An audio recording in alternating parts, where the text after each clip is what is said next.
என்னது, கோபி இங்க தானே வடக்கடை போட்டுருந்தாரு, எங்க காணோம்? என்ன ராதிகா, என்ன இங்க வந்திருக்கீங்க? கோபியோட ஃப்ரெண்ட் தானே நீங்க? கோபி இங்க தானே வடக்கடை போட்டுருந்தாரு, எங்க ஆள காணோம்? ஓ, கோபியை தேடி தான் வந்தீங்களா? கோபி இங்க இல்ல, வடக்கடையில இருந்து தூக்கிட்டாங்க. அவர் ஒழுங்கா ரவுண்டா வடை சுட மாட்டேங்கிறாரா, அதனால எங்க ஓனரு வடக்கடையில இருந்து தூக்கிட்டாரு. ஓ அப்படியா? இன்னைக்கு வீட்ல இருக்கு கச்சேரி அவருக்கு. பாக்கியா, கோபிக்கு காஃபி போட்டு கொடு பாக்கியா. வடை சுட்டு சுட்டு அவன் கையெல்லாம் பாரு செவந்து கிடக்கு பாவம். ஆமா ஆமா, காஃபி முதல்ல போட்டு கொடுக்கணும். கோடி கணக்குல பிசினஸ் பண்ணிட்டு கையெல்லாம் செவந்து கிடக்கு. காஃபி முதல்ல போட்டு கொடுங்க.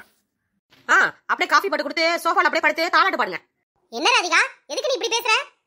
அத்தை, அவரு வடை போட்டு ரொம்ப நாள் ஆச்சு, அவரை வேலையை விட்டு தூக்கிட்டாங்க, அவங்க ஃப்ரெண்ட் எனக்கு சொன்னாங்க. என்ன ராதிகா சொல்ற? வடை போட்டு ரொம்ப நாள் ஆச்சா?